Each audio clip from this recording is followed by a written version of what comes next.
খেলার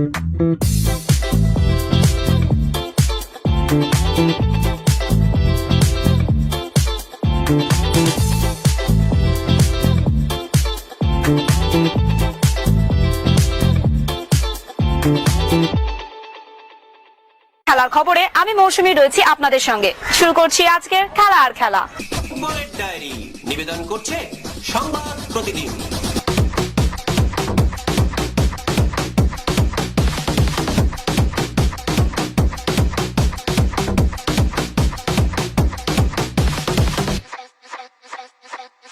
এই মুহূর্তে আইএসএল পয়েন্ট টেবিলের শীর্ষে মোহনবাগান, তবে সামনের ম্যাচটি বাগানের জন্য বেশ কঠিন। এই ম্যাচে প্রতিপক্ষ চ্যাম্পিয়নশিপের আরেক দাবিদার এফসি গোয়া। গোয়ার মাঠে এই ম্যাচ মোহনবাগান জিততে পারলে ট্রফির দিকে অনেকটাই এগিয়ে যাবে সর্জিও লোবেরোর দল। আর এই ম্যাচের আগে বাগান শিবিরে সুখবর, বাকি দলের সঙ্গে বল পায় অনুশীলন শুরু করে দিয়েছেন আলবার্তো রড্রিগেজ। পাঞ্জাব ম্যাচে চোট পেয়ে মাঠ ছেড়েছিলেন। বাগান শিবির আশাবাদী গোয়া ম্যাচে খেলতে তার কোনো অসুবিধা হবে না। এদিন দু দলে ভাগ করে ম্যাচ খেলানোর সময় সতর্কতামূলক ব্যবস্থা হিসেবে আলবার্তোকে বাইরে রাখা হয়েছিল, তবে তিনি পুরো ফিট বলেই বাগান সূত্রের খবর। অন্যদিকে আবুয়াকে নিয়ে চিন্তা থেকেই যাচ্ছে, তিনি এখনো বল পায় অনুশীলন শুরু করতে পারেননি। বাগান ম্যানেজমেন্ট এই নির্ভরযোগ্য মিডফিল্ডারকে গোয়া ম্যাচে দলে পেতে মরিয়া। ফুটবল বিশ্বকাপ শুরু হতে হাতে গোনা কয়েকটা দিন বাকি, তার আগে শেষ মুহূর্তে প্রস্তুতিতে ব্যস্ত দলগুলো। পিছিয়ে নেই প্রাক্তন বিশ্ব চ্যাম্পিয়ন ফ্রান্স। 2018 সালে ক্রোয়েশিয়াকে 4-2 গোলের ব্যবধানে হারিয়ে চ্যাম্পিয়ন হয়েছিলেন কিলিয়ান এমবাপেরা। যদিও 2022 সালে ফাইনালে মেসি আর্জেন্টিনার কাছে টাই ব্রেকারে 4-2 গোলে হারতে হয়েছিল তাদের। তা সত্ত্বেও আসন্ন বিশ্বকাপের আগে ফের একবার স্বপ্ন দেখছে ফ্রান্স। নেপথ্যে অবশ্যই তাদের বিধ্বংসী আক্রমণ ভাগ। কিলিয়ান এমবাপে, মাইকেল ওলিজে, উসমান ডেম্বেলের মতো তারকারা রয়েছেন এই দলে। তবে এত কিছুর মধ্যেও দেশের চিরন্তন আছে রক্ষণ ভাগ। রাইট ব্যাক জোল কুন্দে এখনো অব্দি নিজের সেরা ছন্দ খুঁজে পাননি। ফর্মে নেই লুকাস ডিন এবং ইয়ান মার্সেনো। এই অবস্থার সমস্যা আরো বাড়িয়েছে হুগো একিতিকের চোট, যার ফলে বিশ্বকাপ থেকে ছিটকে গিয়েছেন তিনি। এদিকে গ্রুপ পর্বে ফ্রান্সের জন্য খুব একটা লড়াই সহজ হবে না। গ্রুপ আইতে এমবাপেদের সঙ্গে আছে সেনেগাল, নরওয়ে এবং ইরাক। ক্রিকেটের ডায়েরি।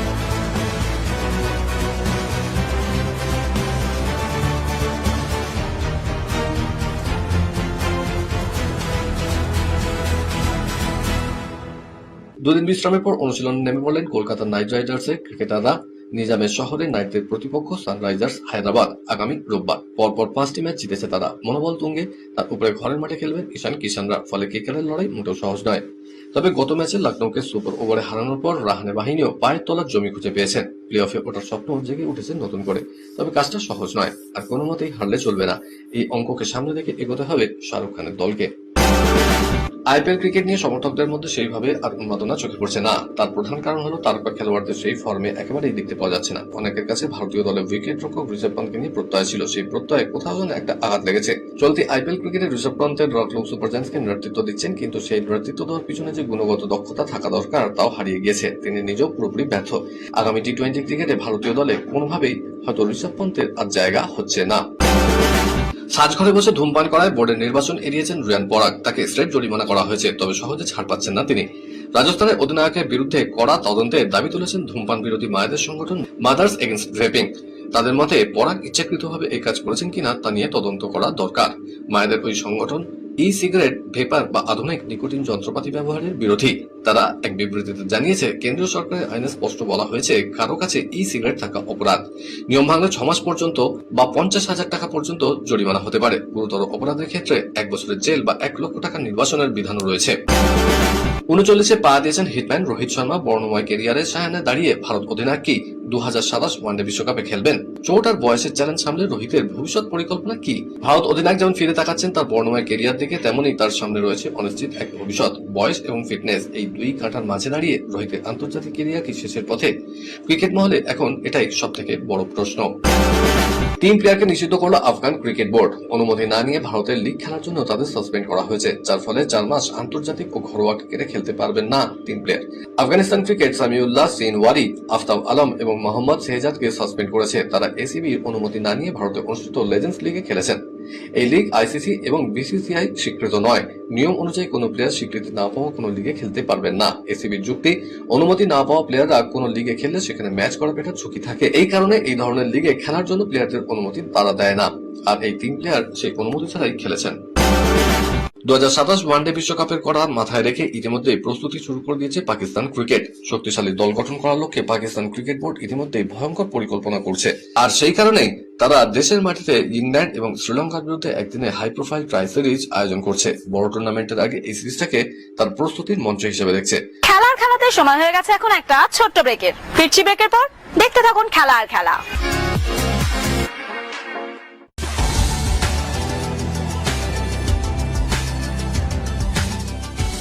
কেআরকে নিউজ মিডিয়া প্রযোজিত সাপ্তাহিক বিনোদন অনুষ্ঠান বিনোদন.com দেখুন প্রতি শনিবার ঠিক রাত 10:25 আপনাদের প্রিয় চ্যানেল মিশনে।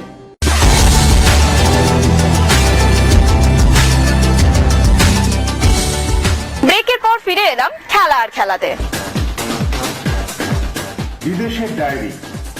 সৌদি প্রো লিগে ফের শিরোনামে ক্রিস্টিয়ানো রোনাল্ডো। আল নাসের 2-0 গোলে হারলো আল আহলিকে। ম্যাচ পরবর্তী ঘটনায় এখন আলোচনার কেন্দ্রবিন্দু। এই জয়ের ফলে লিগ তালিকার দ্বিতীয় স্থানে থাকা আল হিলাল থেকে 8 পয়েন্টে এগিয়ে গেল আল নাসের। খেলার শেষে কথা বলার সময় আল আহলির সমর্থকরা রোনাল্ডো তার ক্লাবকে বড় ট্রফি না জেতার জন্য কটাক্ষ করতে থাকেন। সম্প্রতি আল আহলি এএফসি চ্যাম্পিয়ন্স লিগ এলিটে জিতে নিজের অবস্থান শক্ত করেছে, নিজেদের প্রমাণও করেছে। অন্যদিকে আল নাসের এখনো রোনাল্ডোর আগমনের পর কোনো বড় খেতাব জিততে পারেনি। তবে সমর্থকদের বিদ্রুপের জবাব দিতে দেরি করেননি রোনাল্ডো।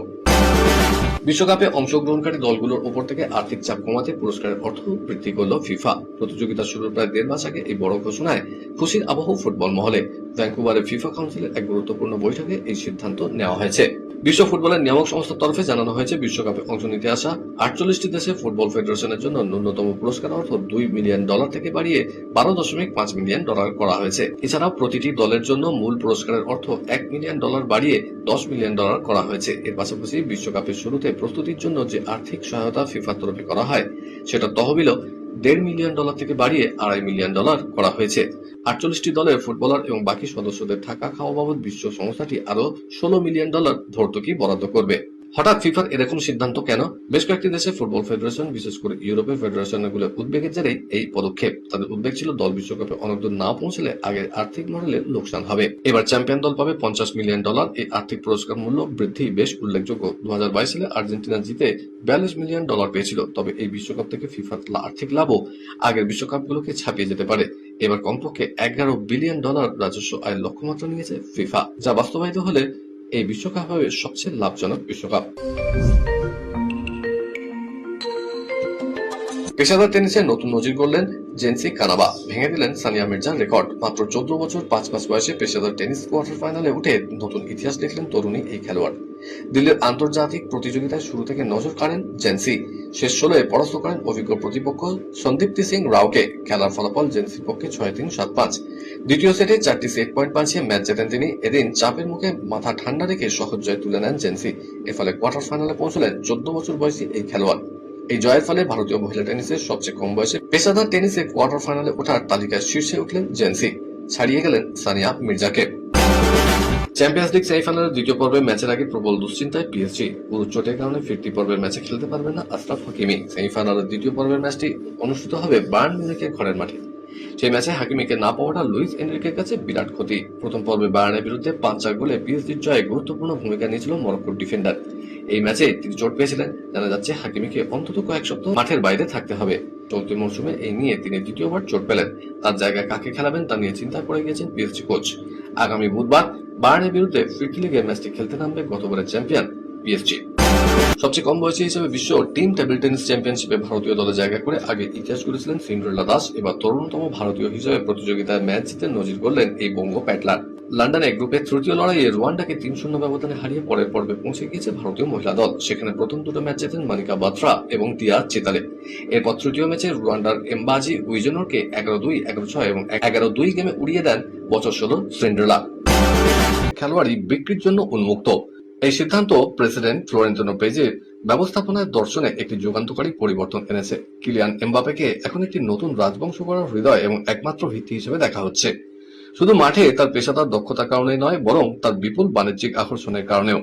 ক্লাবটি পরোক্ষভাবে এই ফরাসি স্ট্রাইকারকে ড্রেসিং রুমের অবিসংবাদিত নেতা হিসেবে স্বীকৃতি দিয়েছে। জুড বেলিংহ্যাম এবং ভিনিসিয়াসের মতো শীর্ষ তারকারাও দলবদলের বাজারে আসতে চলেছেন। রিয়াল মাদ্রিদ এই জুটির জন্য রেকর্ড ভাঙা প্রস্তাব গুনতে শুরু করেছে। কলকাতা ডায়েরি। মূলত ফুটবল কর্তা হিসেবেই তিনি বেশি পরিচিত, তবে এবার ক্রিকেটেও মনোযোগ দিতে চান নবাব ভট্টাচার্য। মূলত তার উদ্যোগেই নর্থ 24 পরগনা ডিস্ট্রিক্ট স্পোর্টস অ্যাসোসিয়েশনের উদ্যোগে বাংলা থেকে পেস বোলার তৈরি করতে অনূর্ধ্ব 14 ও 17 ক্রিকেটারদের নিয়ে খুব শীঘ্রই শুরু হতে চলেছে প্রজেক্ট গতি। শুধু তাই নয়, আগামী মাসেই তারা আয়োজন করতে চলেছে অনূর্ধ্ব 10 বেবি ক্রিকেট লিগ। আর একে কেন্দ্র করে গতকাল প্রেস ক্লাবে অনুষ্ঠিত হয়ে গেল একটি জমাটি সাংবাদিক সম্মেলন। নবাব ছাড়াও এই সম্মেলনে হাজির ছিলেন প্রাক্তন ক্রিকেটার ও কোচ সাগরময় সেন শর্মা, অনিমেষ রায়, গৌতম মুখার্জি, সুব্রত সরকার সহ এই জেলার প্রায় সমস্ত প্রাক্তন ক্রিকেটার ও কোচরা। আর বিশেষ অতিথি রূপে উপস্থিত ছিলেন সিবি প্রেসিডেন্ট তথা প্রাক্তন ভারত অধিনায়ক সৌরভ গাঙ্গুলি। শুরুতেই সংস্থার পক্ষ থেকে কলকাতার মহারাজকে উত্তরীয় পুষ্পস্তবক দিয়ে বিশেষ সম্মান জানানো হয়। নিজের সংক্ষিপ্ত ভাষণে সৌরভ ও জেলা সংস্থার এই উদ্যোগে প্রশংসা করেন। এই জেলা সংস্থার প্রত্যেকেই আশাবাদী তাদের এই গতি আগামী দিনে বাংলাকে আরো তরুণ পেস বোলার উপহার দেবে। খেলার খেলা আজকের মতো এই পর্যন্তই।